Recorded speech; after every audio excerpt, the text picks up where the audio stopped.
Lumer. Mas Mas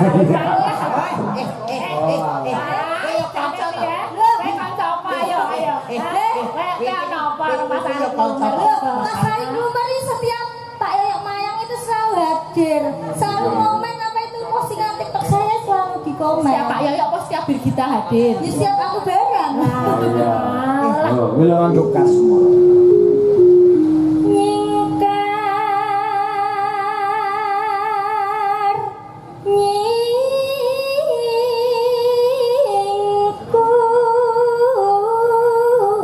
Pak TV masalah Mbak Lisa kaya Sri Huning, Mbak Birgita kaya Sri Tanjung, Gare kaya Sri Gala. Mas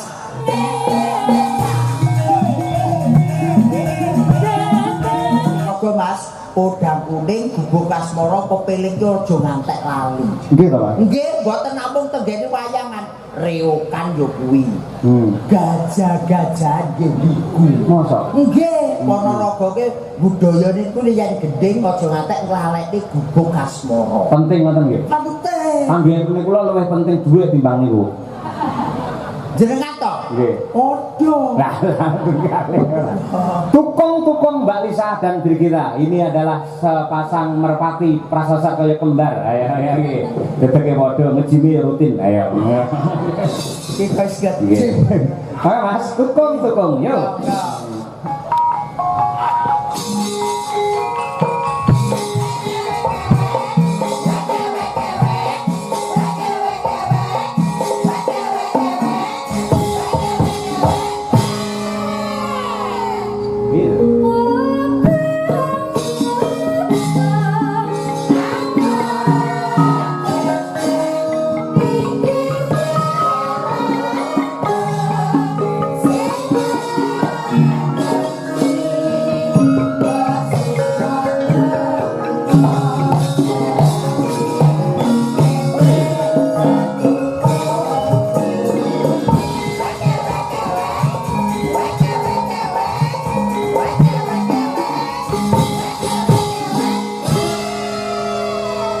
Napa leres to Mbak Lisa ingkang dipun dawuhaken Mas Gareng menawi kados pepiling gubuk asmara menika klangenanipun Dewi Ponorogo. Leresannya konten pundi papan setiap acara bersih desa mesti ada permintaan itu.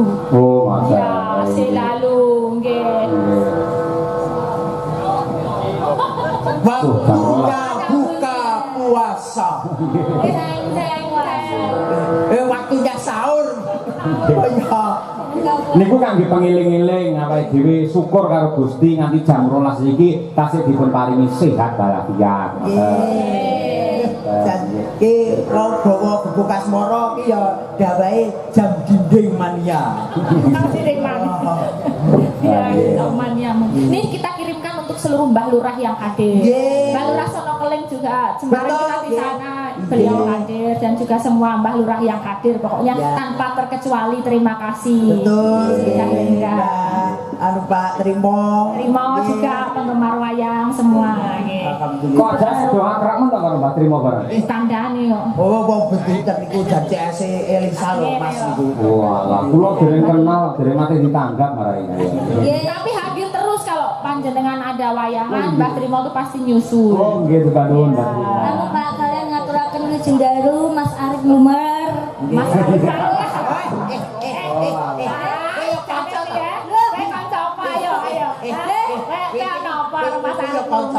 Mas Arif Lumer ini setiap Pak Yoyok Mayang itu selalu hadir, selalu komen apa itu postingan TikTok saya selalu di komen. Setiap Pak Yoyok pos setiap Birgita hadir. Ya setiap aku bareng. Iya. Lho, bila nanti untune dibegel ngono. Saking ngefane ben padha kok. Niku tebih lho saking Lumer Madiun. Betul Kota Madiun rada rono. Ya arep pengen ro Birgita karo Elisa ngono wae diwangi suk-sukan teko Gading. Ugi kulaturaken dhumateng Bu Sri, Pak Jono tebih saking Surabaya menika nggih selalu rawuh. Alhamdulillah. Saksi-saksi dari Magetan yang merapat ketemu. Kita apalah kita tanpa penggemar ya Pak Yoyo. Betul. Nggih. Monggo bawan itu dhisik coba kaya apa? Ya wis iki. Lho kasmara.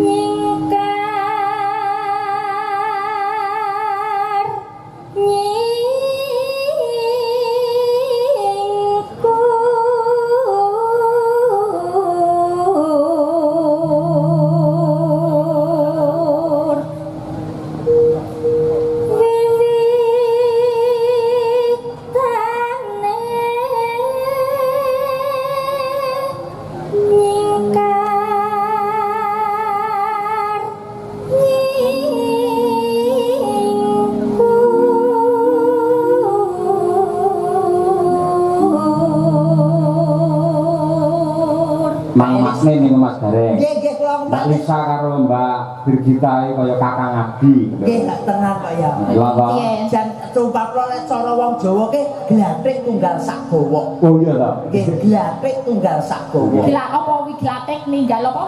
Glathik tunggal segawa. Tunggal segowo ya apa? Segawa ki bentuke ki wis to aku tak WA. Ya kok dadak Jelas loh, keterangannya kudu jelas loh. yo yo jelas Emang WA aku wis lebokke WA aku. WA-mu rada apik. Sing dilebokne wae aku kok. Tegese lek enek job-job ngono kuwi lho. Lho sampe kabeh ta Mas Gareng. Nggih. Lho, sampe jejeran ora nyedak Birgita. Nggih nggih. Lho, aku ndelok kok TV masalah Mbak Lisa kaya Sri Huning, Mbak Birgita kaya Sri Tanjung, Gareng kaya Sri Gala. Mas, jenengan mau betok karo mimik dong. Ah, lah. Tak cucupe. Ojo. Sri Ojo Gala. nesu ngono kuwi ya. Buat gagal. Yo, Mbak Lisa. Yo. Lingsam yen ke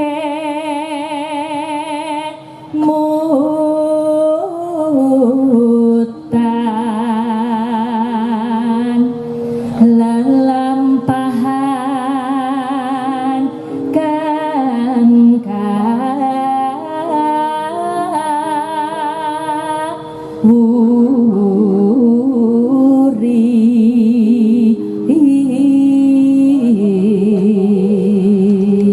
Bir. tresno tulus nadyaning buk asmara.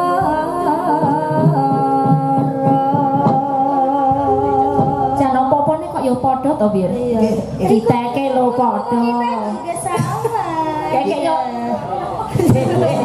Lah kuwi sikile masalah drijine ya 5 kabeh. Bareng kok iso 6 bareng kowe.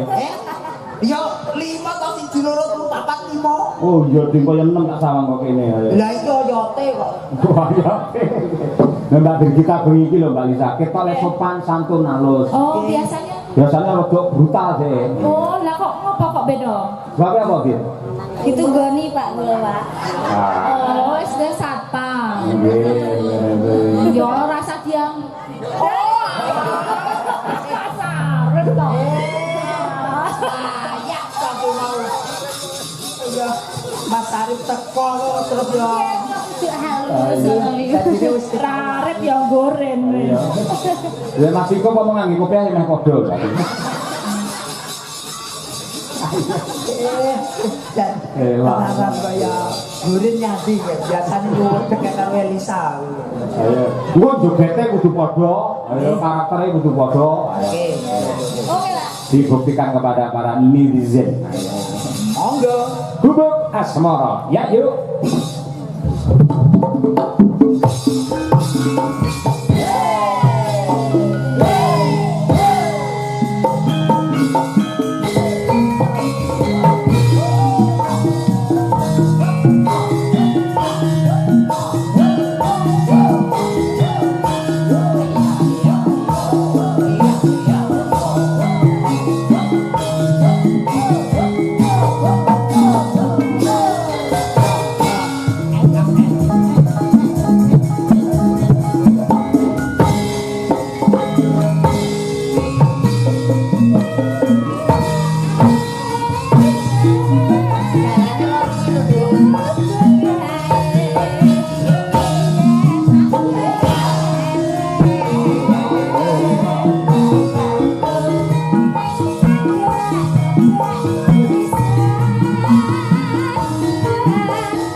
duwe cakram. Cakram ya, kompake kaya ngono. Tenan omah Jangkarae lali ditresnani tenanan. Malah glinding masuk. Gamelan kok klinting-klinting. Ya yo ki mau ngomongin glinding. Kaya kira dikalungi ya klinting-klinting. Ayo. Moga-moga. Coba.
joget dan kaya mimin apri.